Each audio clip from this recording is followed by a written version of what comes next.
कृष्णा कृष्णा हरे हरे, हरे राम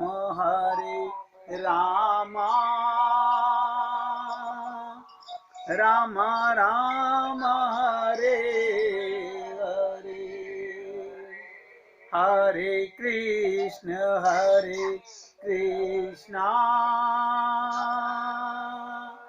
कृष्णा कृष्णा हरे हरे,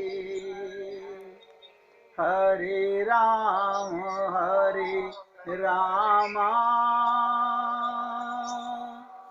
राम राम हरे हरे,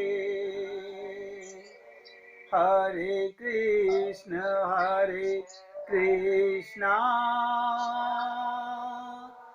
कृष्णा कृष्णा हरे हरे, हरे राम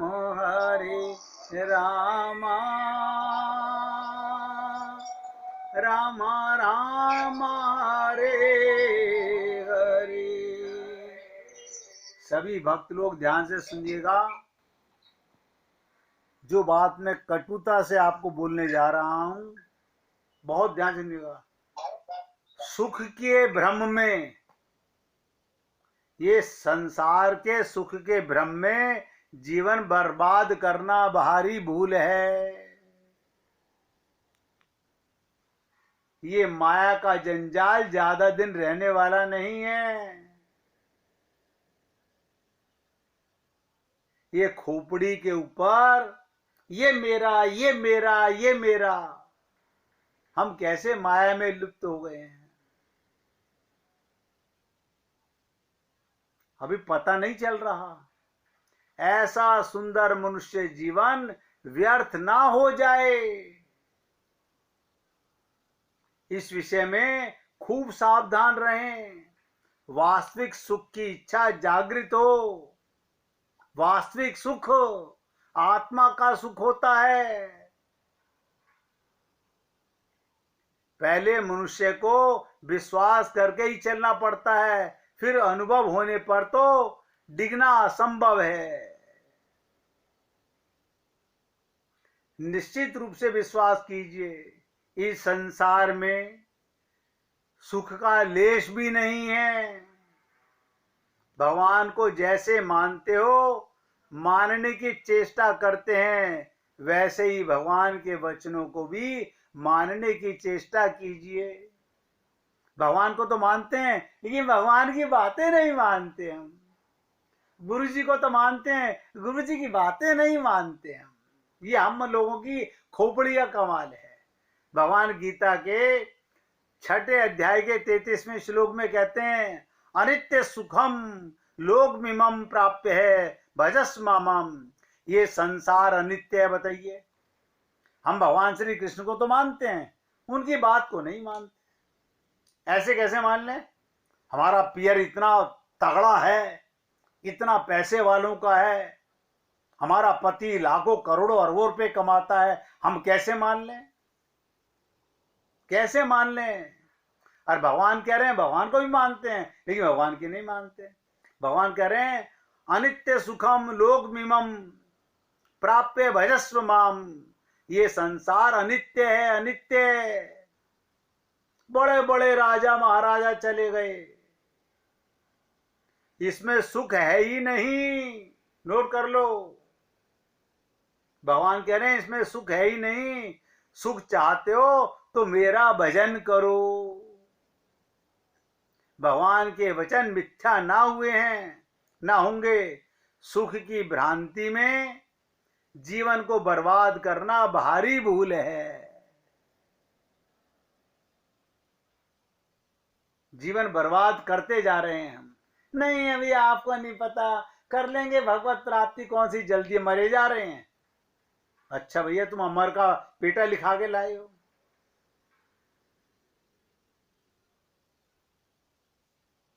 इससे भारी भूल हो नहीं सकती।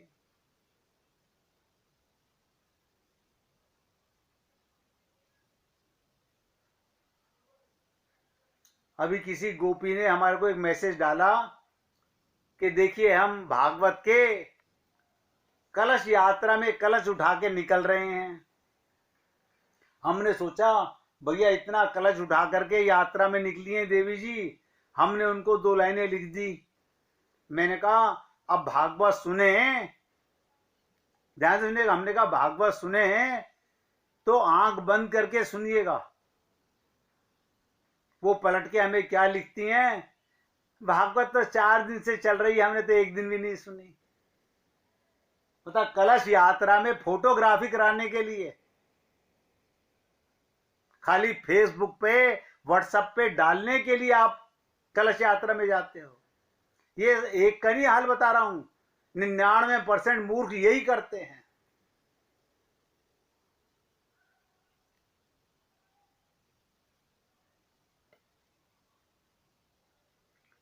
देह से, नोट करो, परिवार से जिन्हें भी आप अपना मानकर भगवान को भूल जाते हो, या तो उनमें भगवान को देखो, उन सबसे वियोग अनिवार्य है। इन सबका एक दिन संयोग हुआ है, एक दिन वियोग होगा, सदा साथ कोई नहीं रहेगा। इससे पहले भी आपका परिवार था, पर अब स्मृति में नहीं है। उस परिवार के लोगों की दशा क्या है, बेचारे कहां होंगे कहां नहीं होंगे हमें पता नहीं, तो आपको उनकी चिंता भी नहीं होती कि उनका पता नहीं है। इसी प्रकार इन सबको भी आप अवश्य भूल जाएंगे। नोट कर लो, इस जन्म के जितने भी तुम्हारे प्यारे प्यारे रिश्ते हैं सब भूल जाओगे। इसलिए अभी से उनकी चिंता करना छोड़ दो। ये सब प्रभु की संपत्ति हैं। आगे से आगे सबके योग क्षेम का यथोचित प्रबंध लगा हुआ है। भगवान सबका अपने आप करता आ रहा है। आप निमित्त मात्र बनते हो केवल। वो जैसी प्रेरणा करें उसके अनुसार चलो, पर ध्यान रखो पाप से संयुक्त इच्छाओं को उनकी प्रेरणा मत मानिएगा। मन आपका पाप करे उसमें भगवान की इच्छा कोई नहीं है।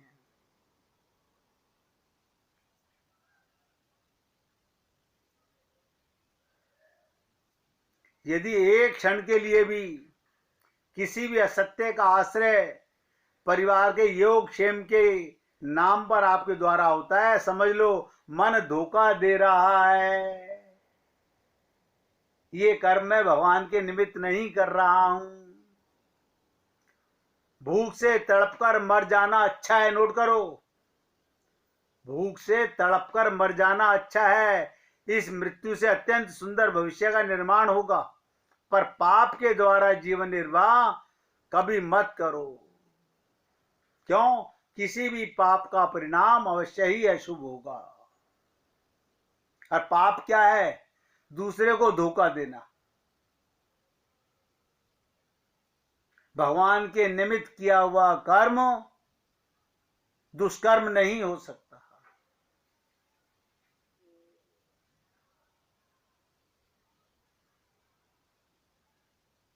पैसे का संबंध, पैसे की चाह, सावधान होने की जरूरत है।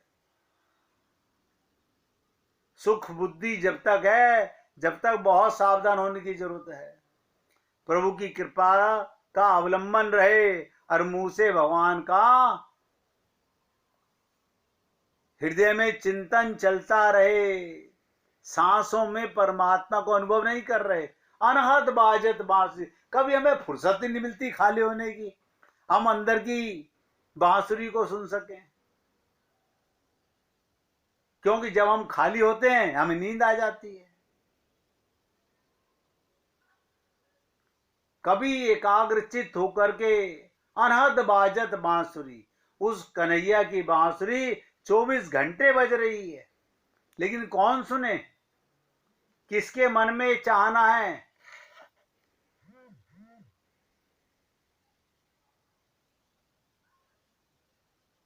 जैसा दिया वैसा पाया। ध्यान दीजिएगा, जैसा बोओगे वैसा ही काटना पड़ेगा। छोटी सी एक लीला सुन लीजिए। गांव में एक किसान रहता था जो दूध से दही और दही से मक्खन बनाकर, वो गांव में रहने वाला किसान क्या करता था, दूध से दही और मक्खन निकालकर बेचने का काम करता था। एक दिन बीवी ने उसे मक्खन तैयार करके दिया। वो उसे बेचने के लिए अपने गांव से शहर की तरफ रवाना हुआ। तो मक्खन गोल पेंडों की शक्ल से बना हुआ और हर पेड़े का वजन 1 किलोग्राम था। शहर में किसान ने उस मक्खन को हमेशा की तरह एक दुकानदार को बेच दिया। किसान ने क्या करा, आगे दुकानदार को बेच दिया। और दुकानदार से क्या बोला, उसमें बाट सिस्टम चलता था। चाय की पत्ती, चीनी, तेल, साबुन खरीद करके वापस अपने गांव को रवाना हो गया। किसान के जाने के बाद दुकानदार ने मक्खन को फ्रीजर में रखना शुरू कर दिया। उसे ख्याल आया कि क्यों ना एक पेड़े का वजन किया जाए। वजन करने पर पेड़ा सिर्फ 900 ग्राम का निकला। हैरत का निराशा से उसने सारे पेड़े तोले। सबका वजन, किसी का 800 ग्राम, किसी का 850 ग्राम, किसी का 900 ग्राम। अगले हफ्ते फिर किसान हमेशा की तरह मक्खन लेकर के आया। जैसे ही दुकानदार की दहलीज पर चढ़ा, दुकानदार ने किसान से चिल्लाते हुए कहा, दफा हो जा, किसी बेईमान और धोखेबाज शख्स से कारोबार करना, पर मुझसे नहीं। 900 ग्राम मक्खन का पूरा 1 किलोग्राम कहकर के तूने मुझे बेचा। मैं तेरी शक्ल भी देखना गवारा नहीं करता। किसान ने बड़ी विनम्रता से दुकानदार से कहा, मेरे भाई मुझसे नाराज ना हो, हम तो गरीब लोग हैं, हमारी माल तोलने की, बाट वजन खरीदने की हैसियत कहां। आपसे जो 1 किलो चीनी लेकर के जाता हूं, उसी को रख के तोलता हूं। ध्यान से सुनिएगा, आप जो 1 किलो चीनी देते हो, उसी को रख करके तोल लेता हूं। उसी को तराजू के एक पलड़े पर रख करके दूसरे पलड़े पर उतना वजन का मक्खन तोल के लाता हूं। तो जो हम दूसरों को देंगे वही लौट करके हमारे पास आएगा। आप और हम लोग समझते हैं हम बहुत समझदारी का काम कर रहे हैं।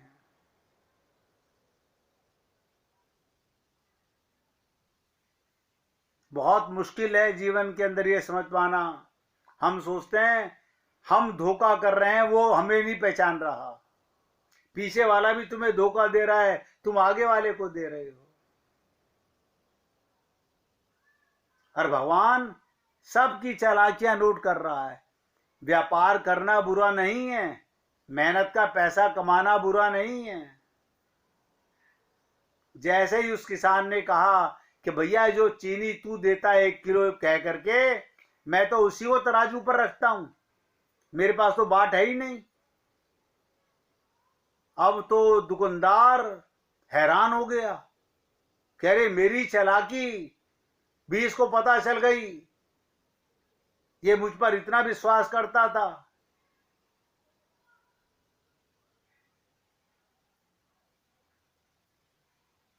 इसलिए मैं आपसे निवेदन करता हूं, भगवान को धोखा दे नहीं सकते, और हम जब भी धोखा दे रहे हैं तो केवल अपने आप को दे रहे हैं। नहीं समझ पा रहे वो अलग बात है। और अभी भी सब अपने आप को इसी उसमें लगे हुए उधेड़बुन में कि नहीं मैं तो जो कर रहा हूं वो सही है। संत महात्मा हम लोगों को बार बार समझाते हैं कि याद रखो तुम पर भगवान की कृपा नित्य निरंतर बरस रही है। हम कहते हैं पता नहीं कैसे बरस रही है, आपकी सांस चल रही हैं, ये उसकी कृपा नहीं बरस रही। वो सदा सबकी ओर से तुम्हें चारों तरफ से नहला रही है उसकी बरसात। ऐसा कोई क्षण नहीं जाता जिस समय तुम भगवान की कृपा से वंचित रहते हो। खाकपति हो या करोड़पति हो, सांस सबको बराबर चल रहे हैं। देखो कमाल की चीज, कभी ऐसा नहीं देखा होगा करोड़पति के सांस को ज्यादा आते हो, खाकपति के कम आते हो। करोड़पति को ज्यादा खाता हो और खाकपति कम खाता हो। बल्कि देखने में आता है पैसे वाला खाना कम खाता है, वो दिमाग ज्यादा खाता है अपना। ऐसा कोई क्षण नहीं जिसमें तुम भगवान की कृपा से वंचित रहते हो। वंचित रहते भी कैसे, तुम उनकी अपनी प्यारी से प्यारी रचना जो ठहरे, क्योंकि तुम उनके अंश हो। भगवान हम पे कोई एहसान नहीं कर रहा, हम उनके अंश हैं और वो हमारे साथ अंदर बैठा हुआ है।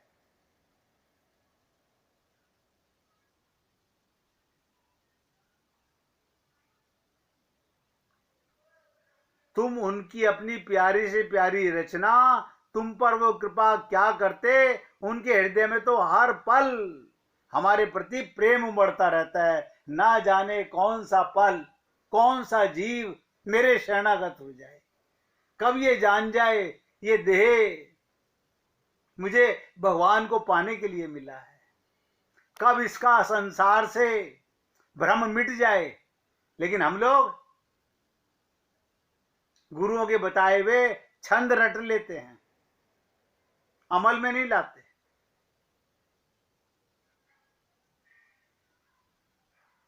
सचमुच विश्वास करो, जब से तुम हुए ना जाने किस अज्ञात काल से, तभी से उन्होंने हमें अपनी गोद में बैठा रखा है। भगवान ने हमें अपनी गोदी में बिठा रखा है। आप और हम लोग समझ ही नहीं पा रहे।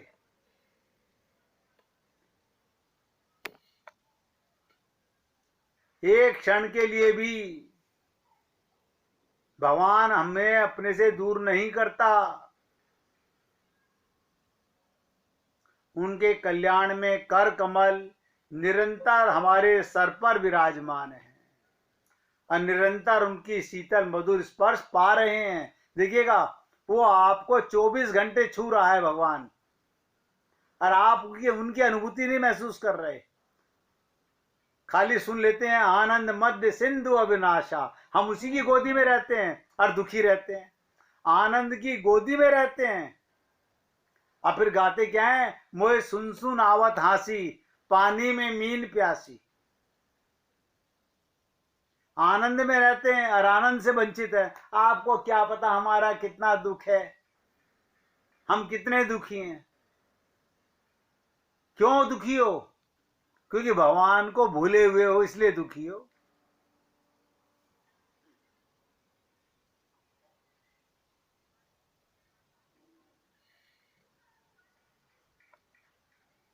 भगवान के पास कृपा के अलावा कुछ है ही नहीं। वो देंगे कहां से, तुमको मिलेगी कैसे? याद रखना, दुख तुम्हारे अपने पैदा किए हुए हैं। भगवान किसी को दुख नहीं देता। भगवान के पास दुख देने को है ही नहीं। तुम्हारे अपने बोए हुए ही दुख हैं, उन्हीं का तुम बोझा ढो रहे हो। विश्वास करो, जहां कहीं दुख, संकट, पीड़ा प्रतीत होती है, वहां उनकी कृपा ही उस रूप में प्रकट होकर तुम्हारा महान हित साधन कर रही है। तुम उनकी कृपा को भूले रहते हो। भगवान की, देखिएगा, आपके सांस चल रहे हैं, हम उसे भूले हुए हैं, उनकी कृपा को। हमारे अंदर हृदय में धड़क रहा है, हम भूले हुए हैं उसको।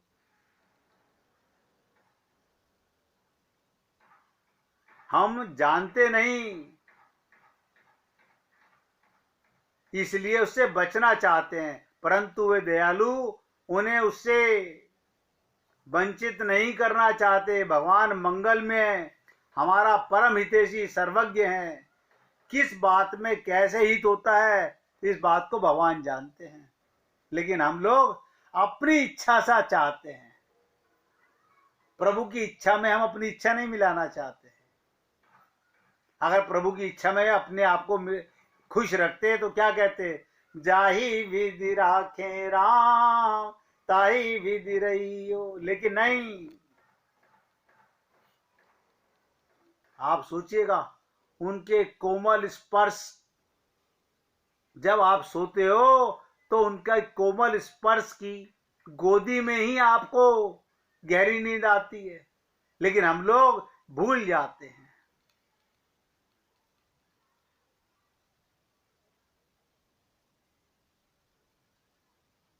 ऐसा कोई स्थान नहीं, ऐसा कोई समय नहीं जिस समय भगवान ना हो। हम ऐसा कोई प्राणी नहीं जिस पर भगवान की कृपा ना हो, और जिसको भगवान अपनाने से इनकार करते हो। ऐसा याद रखो कि भगवान का स्वभाव ही सुहृदय है। वो आपके हृदय में बैठे हैं, वो कृपा की मूर्ति स्वरूप हैं। उनमें किसी भी पापी के प्रति कभी घृणा नहीं। पापी से पापी को भी उतना ही प्रेम करते हैं भगवान।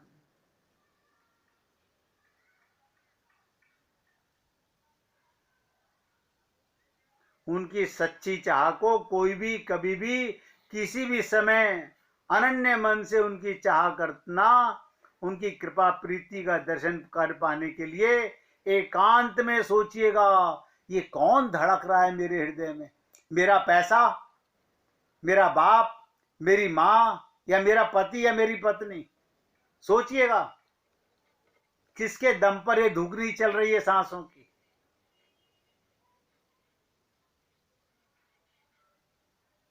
अंतिम बात बोल रहा हूं, दो चीजें याद रखिए।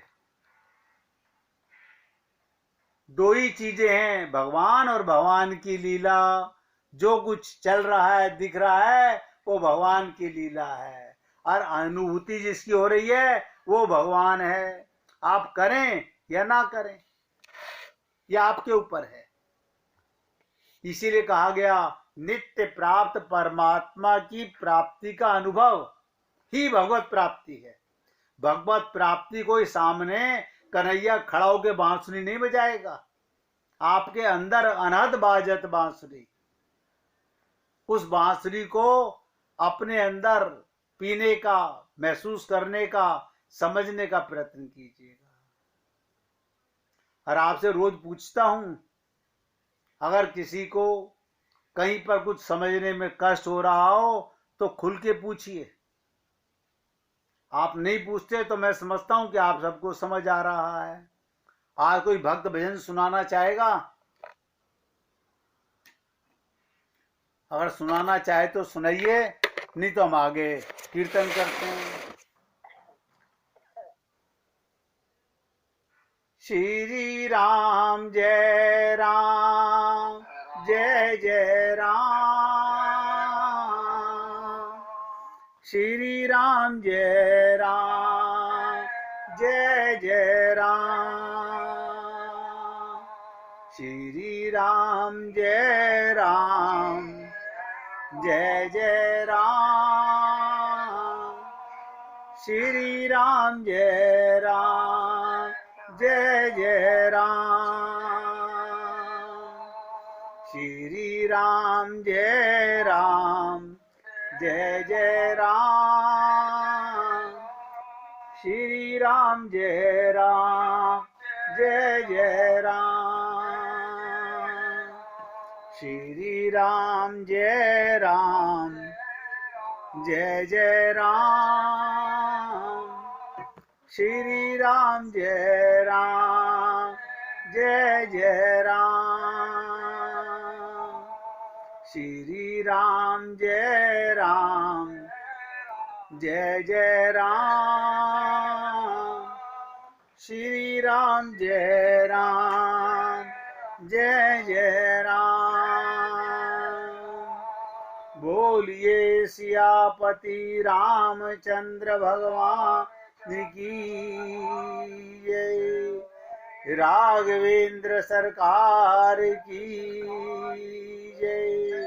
जय जय श्री राधे, जय जय श्री राधे। बोलिए लाल जी का मंगल हो, सभी भक्तों का मंगल हो। सबको राधे राधे भगवान।